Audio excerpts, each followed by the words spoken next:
हम कोई असंवैधानिक क्रांति के लिए नहीं कह रहे। अगर कोई हमारे महापुरुषों का या हमारे किसी व्यक्ति का अपमान करेगा तो हम जवाब देंगे। दिल्ली में बैठे विवेक विहार में हम पूरा एड्रेस हमारे पास है, समय का इंतजार है, इलाज करेंगे, खाल में घुस भरेंगे।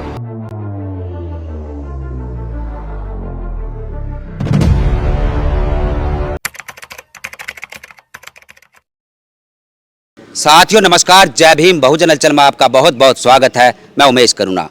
आज हमारे साथ है युवा शक्ति दल के राष्ट्रीय अध्यक्ष एडवोकेट रवि गौतम जी और हिमांशु सिद्धार्थ जी और अन्य बहुजन समाज के एक्टिविस्ट। आज हम बात करेंगे कि देश के अंदर आज जो डॉक्टर बाबा साहब अम्बेडकर जी का खुलेआम अपमान किया जा रहा है, जिसमें कि मध्य प्रदेश ग्वालियर हाई कोर्ट का एक मनुवादी वकील जो कि जातिवादी मानसिकता से ग्रसित है, अनिल मिश्रा, जिसको लेकर बहुजन समाज में एक रोष व्यक्त है और रवि गौतम में भी काफ़ी रोष है। हम बात करेंगे रवि जी, एक तो एडवोकेट अनिल मिश्रा मनुवादी और दूसरा राकेश किशोर BR गवाई साहब के ऊपर जूता उछालने वाला। इन दोनों को लेकर आप क्या कहना चाहेंगे? देखिए, बाबा साहब ने कितनी बार कहा है कि जब आप तथागत गौतम बुद्ध और राष्ट्रहित के लिए काम करेंगे तो बहुत सारी अड़चनें आएंगी जी। और ये मिश्रा पिसरा ये कुछ भी नहीं है। ये तो ये समझिए कि ये बाबा साहब के चरणों की धूल भी नहीं है। ऐसे मिश्रा 1000 का 1 लाख भी लग जाए ना तो भी बाबा साहब की बराबरी नहीं कर सकते जी। और रही बात बाबा साहब की कि भाई संविधान किसने लिखा, तो सिर्फ ये मिश्रा की औकात नहीं है। इस भारत नहीं, पूरी दुनिया में सब लोग जानते हैं कि बाबा साहब ने संविधान को लिखा है। लेकिन दुर्भाग्य ये है कि सरकार में बैठे लोग ऐसे ऐसे छुटभइये नेताओं को, ऐसे ऐसे छुटभइये वकीलों को संरक्षण प्राप्त है सरकार का, और सरकार की ये वो स्पीच बोलते हैं जो सरकार व RSS लिख के देती है। यानी मंजाल है कोई बाबा साहब पर टिप्पणी कर ले।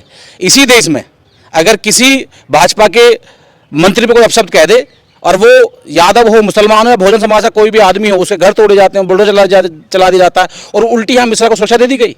मैं तो आग्रह है मध्य प्रदेश के मुख्यमंत्री से कि उन्होंने अभी 27% आरक्षण लागू किया, उस पर पूरा विरोध हुआ। तो ये वो आस्तीन के साहब हैं जो भाजपा में रह करके भी बहुजन समाज के लोगों को राजनीति करने नहीं देते हैं। तो जितना ये विरोध बाबा साहब कर रहे हैं उतना ही मध्य प्रदेश के मुख्यमंत्री का भी कर रहे हैं। तो मैं बस इतना कहूँगा संवैधानिक रूप से कि मध्य प्रदेश के मुख्यमंत्री ऐसे मिश्रा पर लगाम लगाएं, जेल में घुसें। अगर नहीं कर सकते तो हमसे कहें, बहुजन समाज इतना सक्षम है कि ऐसे लोगों पर चमड़े का जूता भिगोकर मारना जानता है। और रही बात बाबा साहब के लिए, तो कब तक सरकार रहेंगी जो मनुवादी सरकारें हैं? जिस दिन सरकार हटी ये खुद बे खुद बोलना बंद कर देंगे। और हमें बस इतना कहना है कि समाज में वो वर्ग जो पढ़ा लिखा है, जो बाबा साहब के संविधान से लाभ लेता है, वो सिर्फ SC नहीं है, OBC नहीं है, सामान्य वर्ग के लोग भी ऐसे हैं जो बाबा साहब के संविधान से लाभ लेते हैं। आपने कई घटनाएं ऐसे देखी होंगी, जब बहन बेटियों पर जुल्म जाति अत्याचार होता है तो वो संविधान की दुहाई देते हैं। लेकिन जब बाबा साहब पे कोई उंगली उठती है तो सिर्फ कुछ लोग खड़े रह जाते हैं, ऐसे समाज के लोग, OBC समाज के लोग। तो मैं बस इतना कहूँगा, इस संघर्ष का दौर है, इस समय संघर्ष करते रहिए। बाबा साहब ने हमें दिया तो आज हमारा जो है दायित्व बनता है कि बाबा साहब पर उठी हुई उंगली को हम उस उंगली को दबाने का काम करें, हटाने का काम करें। और रही बात जो CJ साहब पे जूता मारा गया, ये तो इस देश का दुर्भाग्य है कि ऐसी समाज का वर्ग वो चाहे संवैधानिक किसी कुर्सी पर बैठ जाए, ये उनको पछता नहीं है। तो आज भी सिस्टम में दुराचार बैठे हुए हैं जो एकलव्य का अंगूठा काटते हैं, लेकिन ये आज एकलव्य इतना कमजोर नहीं है जो अपना अंगूठा कटवा लेगा। यहाँ तो जवाब देना जानता है, ईंट का जवाब पत्थर से देगा, टिट फॉर टैट। और रही बात जूता मारने वाले व्यक्ति, कब तक दिल्ली सरकार सुरक्षा कर लेगी? हम लड़ने के नहीं कह रहे, हम कोई असंवैधानिक क्रांति के लिए नहीं कह रहे। अगर कोई हमारे महापुरुषों का या हमारे किसी व्यक्ति का अपमान करेगा तो हम जवाब देंगे। दिल्ली में बैठे विवेक विहार में हम पूरा एड्रेस हमारे पास है, समय का इंतजार है, इलाज करेंगे, खाल में घुस भरेंगे। रवि जी, यहाँ पर एक बात यह है कि जो राकेश किशोर है जिसने जूता उछाला है, उसका कहना है कि भगवान का आदेश था, सपने में दिखाई दिए थे कि BR गवाई के ऊपर जूता फेंको, और उसने जो है गलत कदम उठाया है, जो टिप्पणी की थी विष्णु के ऊपर। किस चीज़ का बदला लिया है और आगे भी ऐसे लेते रहेंगे? मेरे सपने में उधम सिंह जी आए थे जी, कह रहे थे कि मैंने जनरल डारा का इलाज किया देश हित के लिए, तो संविधान और CJ के हित के लिए मुझे भी उसकी खोपड़ी में लठ मारना है। और वो बहुत दिन से आ रहे हैं उधम सिंह। उसके बाद फिर राजगुरु सुखदेव आए कि ये आज़ादी मैंने चंद मुट्ठी भर लोगों के लिए नहीं ली थी, ये आज़ादी मैंने पूरे इस देश में रहने वाले उस वर्ग के लिए ली थी जो शोषित पीड़ित वंचित हैं। मेरे सपने में जो है महात्मा ज्योतिराव फुले आते हैं, वो कहते हैं कि ये पढ़ाई का अधिकार मैंने इसलिए लिया था कि जो निम्न तबके वर्ग का व्यक्ति भी है वो भी अपने हक की बात कर सके। लेकिन जब CIG सुरक्षित नहीं है तो हम लोग क्या सुरक्षित हैं? तो मेरे सपने में बहुत सारे महापुरुष आते हैं, सोल्जर आते हैं, योद्धा आते हैं, वो कहते हैं जो संविधान व इस देश के संवैधानिक कुर्सी का उल्लंघन करेगा उसका इलाज कर दिया जाए। तब मेरे सपने में उधम सिंह आ रहे हैं और मैं जवाब दूंगा जी। ये एक तार्किक बात है जो कि रवि ने कही, कि सपने में यानी धर्म की आड़ लेकर, जैसे अभी एक CSP महिला अधिकारी, उनके सामने मिश्रा ने जब जय श्री राम के नारे लगाए और उन्होंने पलटकर जवाब दिया, यानी कि धर्म की आड़ में ये अपना बचाव करते देखिए हैं। ऐसा है, बाबा साहब ने जब हिंदू धर्म के ऊपर अपना कटाक्ष रखा तो स्वामी विवेकानंद जी को रातों रात आर्य समाज की स्थापना करनी पड़ी। ठीक है, जब आप कभी अदर कंट्री में जाएंगे तो वहाँ देखेंगे हिंदुओं को अर्थ नहीं है, इसलिए आर्य समाज की स्थापना स्वामी विवेकानंद जी की। मैं विवेकानंद जी की बात से सहमत हो सकता हूँ, आपने एक समाज में से गंदी भावनाओं काट करके आर्य समाज की स्थापना करी। लेकिन ये देश सेकुलर है, इसमें सभी जाति मजहब के लोगों का रहने का अधिकार है, अपने धर्म जो है मानने का अधिकार है, पूजा पाठ का अपने अपने तरीके से अधिकार है। लेकिन ये अधिकार नहीं कि आप किसी के महापुरुष पे लांछन लगाएंगे या उनके लिए अपशब्द कहेंगे, तो इसके लिए फिर संविधान है, और अगर आप किसी को मारने पीटने का काम करेंगे तो सेल्फ डिफेंस है।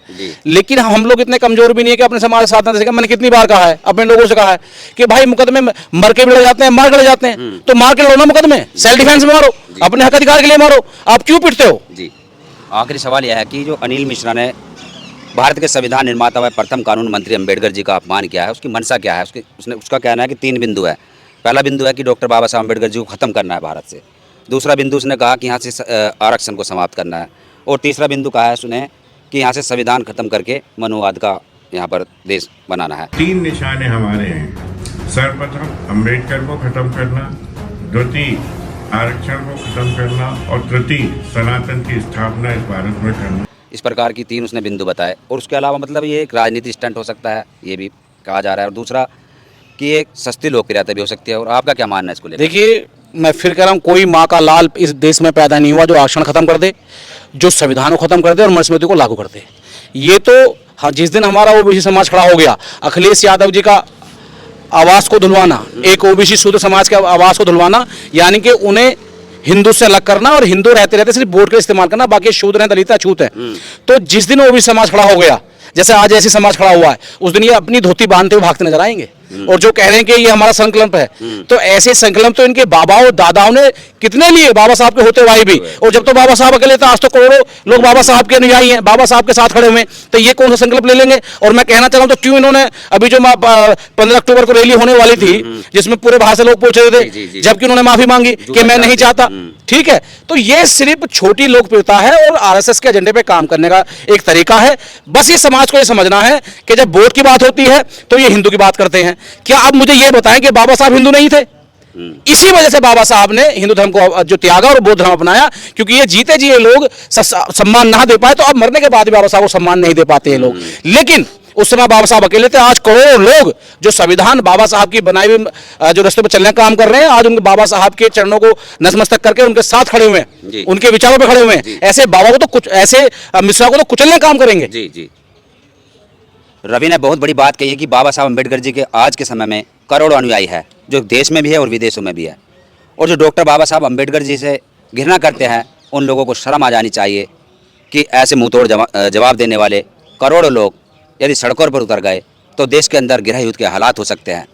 और हमारा कभी भी हिंसा का समर्थन करने का कोई उद्देश्य नहीं होता, लेकिन जब बात आती है डॉक्टर बाबा साहब अम्बेडकर जी के सम्मान पर, तो ऐसे व्यक्ति यानी जो अपनी जान देने पर भी कुर्बान हो जाते हैं।